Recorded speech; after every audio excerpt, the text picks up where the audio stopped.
días y bienvenidos a Iceberg de Valor, el podcast de inversión basado en el Value Investing. Bienvenidos a los seguidores de Jack Dorsey, bienvenidos a Iceberg de Valor. En esta primera semana de febrero ha habido presentaciones de resultados de las mayores y más importantes compañías del mundo, especialmente en Estados Unidos. A principios de la semana presentaba Google, el cual ha tenido unas ventas a ritmo de crucero como ya viene siendo habitual, creo que en unos 36 trimestres seguidos creciendo a doble dígito de ventas. Sin embargo, a lo que más ha reparado el mercado ha sido al gran aumento de costes y la disminución del margen de beneficio que ha habido. Y de hecho, los gastos en CAPEX han aumentado de forma sustancial, de 13.000 millones a 25.000 millones este año, y de forma bastante parecida a lo que ha hecho Facebook. Y pues no sé yo si habrá alguna causa que ambas empresas compartan. No estoy seguro que sea el GDPR o normativa, y quizás tenga algo más que ver con diferentes exenciones fiscales que ha habido en Estados Unidos.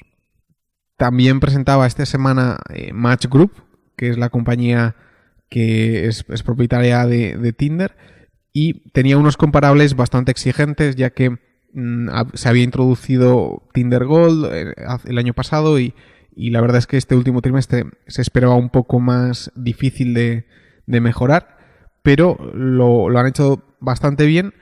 Yo no creo que haya sido un trimestre espectacular, para nada, pero bueno, el mercado lo ha tomado con un aire muy muy positivo y la empresa subió bastante. Y de hecho, pues Match se ha puesto a unos múltiplos realmente exigentes, incluso desde IAC, que bueno, como recordáis yo sí que hice un capítulo, pero tengo que admitir que bueno, con los resultados que ha habido, pues se ha puesto un poco exigente todo este tema. Y de hecho, lo que ha hecho Match en estos resultados ha sido desglosar las diferentes marcas que tiene, y se ve como todo lo que no es Tinder está básicamente plano en ventas. Mientras que Tinder crece un 100% anual en el último año, lo cual es espectacular. Pero ese resultado es muy importante porque alguien, pues viendo Match hace 3 meses, podría haber pensado que las aplicaciones de citas pues van creciendo mucho o lo que sea, cuando realmente no es verdad. O sea, crece una única aplicación, las demás la verdad es que están bastante planas. Así que parece que el futuro de Match está reñido al performance de Tinder en los próximos años. Otra empresa muy conocida y que todos creo que seguimos bastante de alguna u otra forma es Twitter, que presentó unos resultados muy positivos o al menos con un crecimiento de ventas de un 25% y con un margen operativo pues creciente y que lo están haciendo bastante mejor. Aún así, cabe recalcar siempre con Twitter que el número de stock options es bastante importante. Quizás se está reduciendo de 434 millones a 326 millones este año, pero no deja de ser una partida muy importante que al analista medio pues quizá puede parecer que el free cash flow es muy alto de estas empresas. Sin embargo, con la dilución el free cash flow se ve bastante reducido.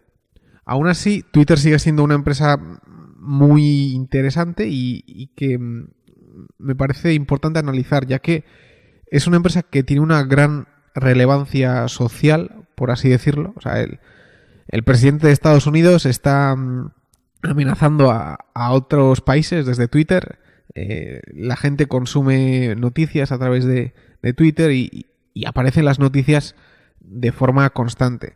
Sin embargo, no es una empresa grande ni consigue monetizar mucho ese tiempo que la gente emplea en él, y por eso pues tiene 3.000 millones de ventas, que no es espectacular, y que alguien que quizás no entrara en contacto con el área financiera, pues hubiera dicho que, oye, pues Twitter, al ser una empresa tan relevante, pues seguro que habría conseguido más ventas, pero no lo consigue.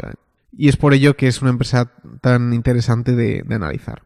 Otra empresa que ha presentado resultados esta semana ha sido Fiat Chrysler, que bueno, no deja de ser una empresa muy presente en muchas carteras value, pues porque, bueno, es una empresa automovilística, anteriormente tenía un CEO muy carismático, etcétera. Sin embargo, estos resultados de este trimestre han sido decepcionantes, no tanto el resultado en sí, sino el guidance que han dado para 2019. Y bueno, la verdad es que se une a que los resultados en Asia, en Europa y de Maserati, de Fiat, son realmente horrorosos y vamos, o sea, el margen en Europa este año ha sido un 1,8% de EBIT. Maserati lo está haciendo muy mal realmente y bueno, todos sabemos que todo lo que es compra de grandes activos en Asia va bastante mal. Y esto se ha unido a un descenso de ventas de automóviles en Europa para el primer mes de enero. Y esto, unido a un guidance no muy bueno de Fiat Chrysler, ha hecho que muchos valores del mercado, del sector de automóviles, se hayan visto muy resentidos. Y otra nota interesante de la presentación de Fiat Chrysler es que no están consiguiendo del todo intentar revitalizar Maserati ni Alfa Romeo en Estados Unidos, y habla de lo difícil que es introducir una marca de coches nueva en una geografía. Es decir, muchas veces se piensa que, por ejemplo, que con el coche eléctrico, al ser la fabricación de coches mucho más sencilla, pues que habrá nuevos actores que hagan coches. Sin embargo, lo que demuestra o lo que se ve en las cuentas de Fiat Chrysler es que es todo lo contrario, que normalmente es muy difícil penetrar una nueva geografía con una nueva marca. Finalmente, como última empresa de resultados, quería destacar Mattel, la mayor empresa fabricante de juguetes del mundo y que es propietaria de marcas tan conocidas como Barbie, Fisher-Price, Hot Wheels y otros. Y había sido una empresa con una dirección pues bastante mala, ya que estaba en todo un proceso de reestructuración y turnaround, que como todos sabemos suelen ser situaciones bastante peligrosas. Sin embargo, en este último trimestre le han conseguido dar la vuelta de alguna forma y Mattel ha entrado en beneficios positivos. Y de la presentación que han publicado, lo más curioso, o algo interesante al menos, ha sido que hay toda una slide que es el impacto que ha tenido el cierre de Toys R Us en las ventas de Mattel. Y de hecho, pues se ve que el cierre de Toys R Us hace que el número de ventas baje, pues porque, bueno, si hay menos tiendas, la gente compra menos juguetes y esto pues lo ha visto Mattel en sus ventas. Aún así, sí que ha sido capaz de recuperar eso con aumentos en ventas de Hot Wheels y de Barbies. Esta semana he escuchado un podcast, bueno, he escuchado muchos, pero quizás quería recomendar uno que es el de Art of Manliness, un podcast clásico, donde ha ido Cal Newport, que es el autor de Deep Work, un libro también que es bastante conocido en toda la comunidad inversora y bueno, en toda la comunidad de emprendedores también. Y Cal Newport en este episodio pues hablaba de nuestra relación con Facebook, Twitter y las diferentes tecnologías y cómo afecta esto al trabajo y a las relaciones personales.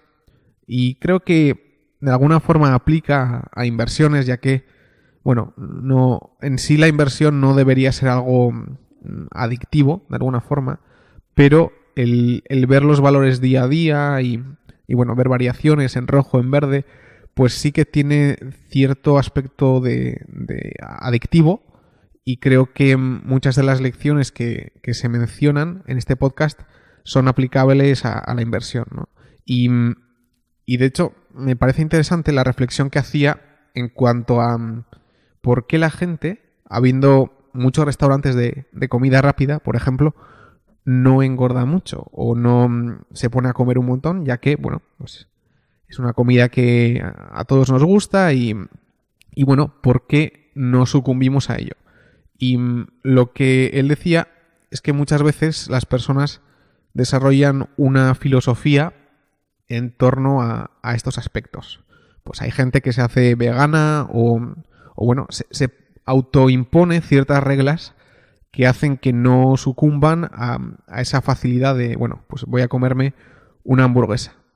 Y entonces la clave para, digamos, establecer una relación sana en cuanto a la tecnología es esto mismo, o sea, el establecer una filosofía de cómo vas a utilizar la tecnología de modo que sea saludable y que sea un neto positivo y no pues tenga esa parte de adicción.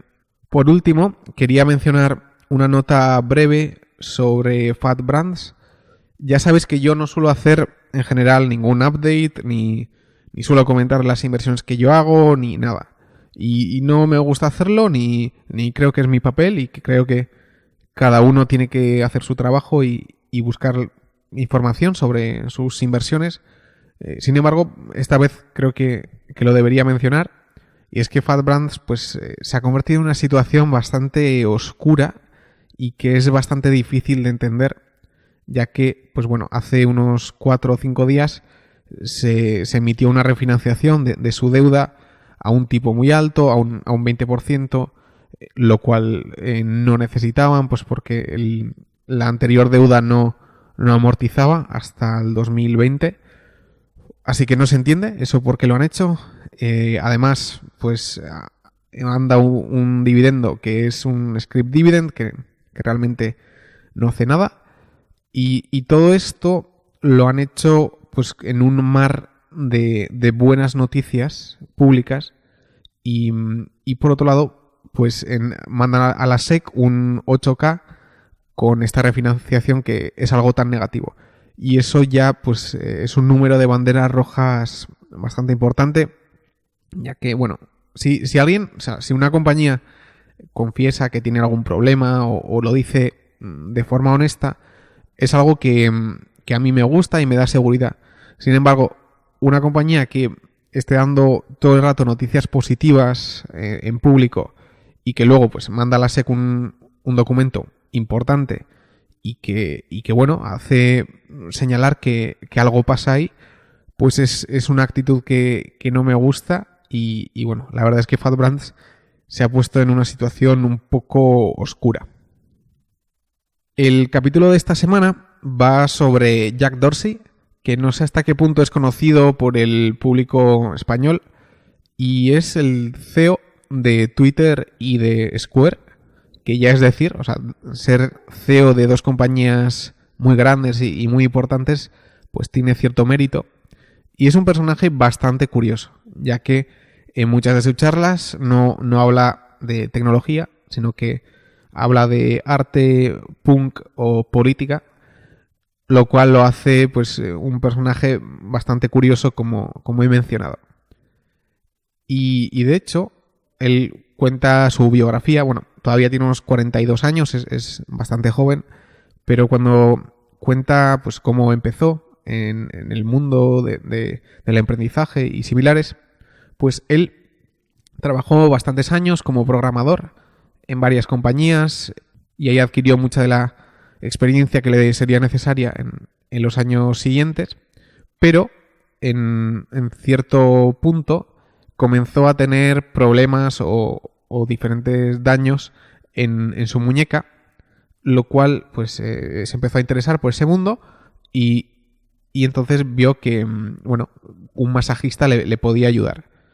Sin embargo, él no es que contratara a un masajista, sino que se convirtió en masajista, como él dice, o según él dice, de por vida.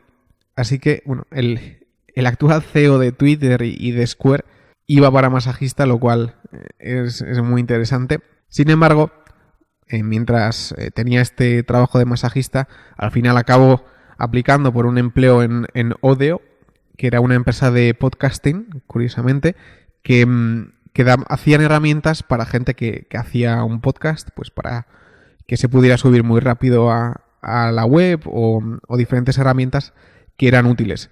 Aún así, esta compañía pues parecía que estaba abocada al fracaso, ya que a nadie de los empleados pues le gustaba hacer podcast, sí escucharlos, pero no hacerlos. Y en un fin de semana de hacking o un hackathon surgió la idea de Twitter, o surgió al menos el concepto de hacer Twitter.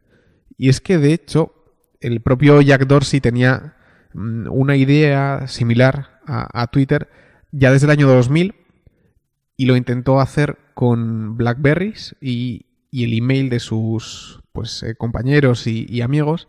Sin embargo, no lo consiguió hacer de forma exitosa.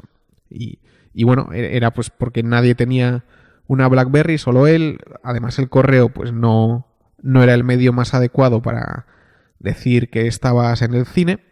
Así que tuvo que meter esa idea en el baúl y salió pues 8 años después en Odeo, que luego se convertiría en Twitter. Pero como sabéis, ahí no acaba la historia de Jack Dorsey, sino que en 2010 tenían un amigo que vendía obras de arte y que no pudo cerrar una venta porque no podía aceptar una tarjeta de crédito, ¿vale? Solo pues podía aceptar cash y vio que eso era un problema. Y pues hablando con Jack y otras personas, decía que cómo era posible, teniendo ya en el 2010 iPhones y móviles, aparatos muy avanzados, cómo no era posible aceptar una tarjeta desde esos medios. Y así es como surge Square. De hecho, la idea de Square era coger la banda negra de las tarjetas de créditos y viendo que esta banda negra pues era muy similar a la banda de un casete, es decir, un casete de música, por lo que eran capaces de traducir el número identificativo de una tarjeta a un tono musical.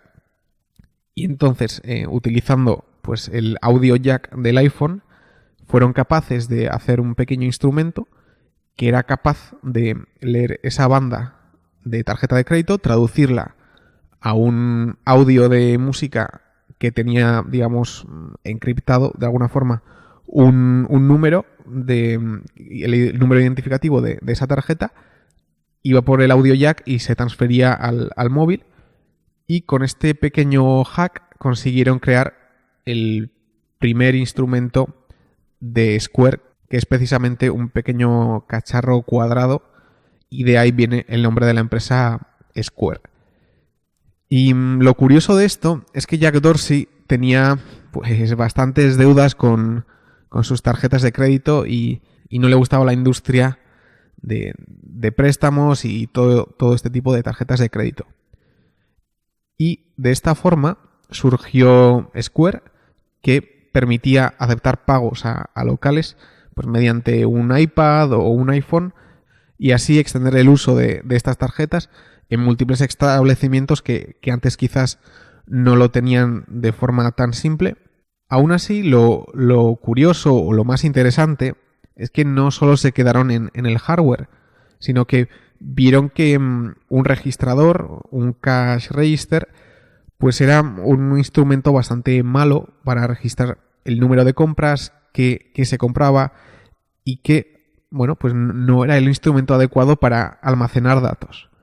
Y de ahí viene la idea de hacer pues un software que sea capaz de darte la información de cuáles son tus ventas, si están aumentando, si necesitas algún cambio u otros. Y así pues nace lo que es Square hoy, que es una empresa gigante ya, que no solo sirve para aceptar pagos, sino que hace otro hardware como POS, te da el analytics de tus ventas, te permite pagar a empleados desde el software de Square y se puede hacer incluso marketing. Es decir, partiendo de un pequeño instrumento hardware, han conseguido pues hacer un software que digamos que es muy sticky, muy difícil de cambiar, ya que una vez establecido el software de pagos, pues no es típico que se cambie, y de ahí se expande a todas o a múltiples variantes de un negocio. Al final lo que Square hace es, de toda transacción que ellos hagan, se llevan una parte, una comisión, que es como un 3%, y pues eso son sus ventas. Y claro, evidentemente son unas ventas muy predecibles, muy recurrentes, y que es un negocio, digamos, de gran calidad, y que, pues unido a sus múltiples variantes, como pagar los sueldos de Square, o incluso teniendo la información de todos los pagos y todas las compras de una empresa, poder permitir hacer préstamos desde Square a los múltiples pequeñas y medianas empresas, pues todo esto hace que sea una gran compañía que, como muchos esperarán, pues está bastante cara, está unas 15 veces ventas, y claro, pues bueno, son unos múltiplos muy exigentes, pero no quiere decir que no haya que estudiarla. De hecho, es una compañía que me interesa mucho, y es importante analizar este tipo de compañías, dando igual el precio en el que estén, ya que esto permite luego analizar otras compañías, como por ejemplo PayPoint en Inglaterra, que tiene un segmento que se parece bastante a lo que hace Square, y creo que para dar un contexto del valor que tienen estos servicios es muy interesante, o compañías microcaps como TableTrack, que hacen una cosa similar pero para casinos. Entonces creo que el estudiar estos grandes negocios con mucho hype en cierta forma, pero de gran calidad, es muy valioso.